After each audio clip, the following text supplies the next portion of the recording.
Good morning, my fellow yogic travelers. I'm mighty glad to be alive today, and I hope that you are too, as we continue to live, laugh, love, learn, linger, live the life we love. The key to all affirmations is letting go of your resistance to letting it in. You got to practice good vibrations till it becomes so normal that it becomes your dominant vibration relative to anything that's really important to you. Remember that attention to anything activates that vibration within you. So the affirmation to remember is that the law of attraction orchestrates everything. Every time you ask, some kind of answering occurs. Every time, no exception, you're vibrationally receiving what you ask for. You'd wonder why people would ask for something negative, but they're just not aware of what they're affirming and therefore attracting to themselves. So to the degree that you resist things less, you let more energy of well-being in. And hopefully you find to choose those thoughts that are important to you and that serve you so that you're free and eager in expectation for positive things to happen to you in your life. And amidst tentative uncertainty, you'll find that your steps are both exhilarating and sure-footed. So whatever you choose to focus on, you feed. The law of attraction orchestrates everything from there. Today I want to talk a little bit about teachings from Pema Chodron, who is really one of the main disciples of Chogyam Trungpa Rinpoche, the Tibetan Kagyu master, came in the early 70s and wrote that seminal book, Spiritual Materialism. And the whole idea is to examine the unborn nature of awareness. What is awareness in its unmodified state, unconditioned state, unbounded state? It's the same thing as what consciousness is.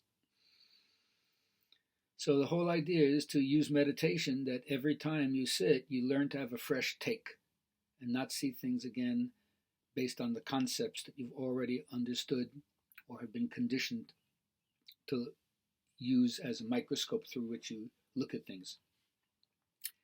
If you don't do that, you're going to find out that there's a lot of depressive energy, a lot of negative energy that you try to avoid.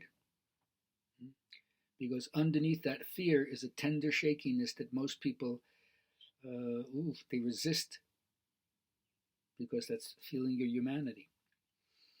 So instead of having layers and coverings over your heart so you don't feel, which would cut you off from what your basic human instincts are, you try to get away from all those situations and people that get you going and that won't go away. Have you understood that about your karma? This is a situation that you can't escape. So you can try to not pay attention to it, but it has a way of bugging you, doesn't it? And so in the end, all Buddhist teachings, as they say, all dharmas meet at one point, which is letting go. It doesn't matter what you don't cling to, just don't cling. Okay? You can just try to name the situation. You can try to touch it with a 10-foot pole. You can try to manipulate the situation. You can try to kill yourself if I get rid of the painee. But ultimately, the only way you can deal with it is by letting go. So, you are worthy. We are all worthy. The Buddha nature is part of ourself. But there's nothing we have to do except realize it. We don't have to make it, create something out of nothing. It's already there. It's just how we tap into it.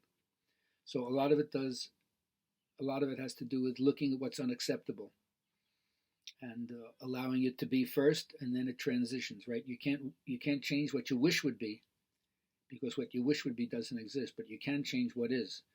And you can only change what is if you see what is. And if you're trying to get rid of it, or if it's objectionable to you, you don't really see what is. So this is our battle with the ego, right?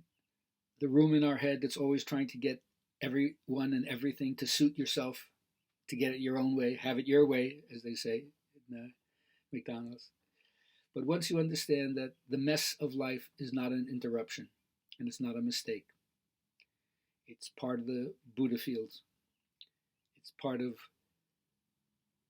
what you have to learn not to repel, because hatred and pushing it away is a negative attachment to stuff. So as they say, watch the greedy states of mind, watch the hateful states of mind, and watch the deluded states of mind where you forget and you're not paying attention, and therefore you're not in the here and now. And if you do that, hopefully you'll never wallow in self-pity. And you'll find out that joy happens when you get real, even though that means facing the negative dance in life. But that is the whole key, isn't it? Learning to say yes in the heart of darkness. Say yes.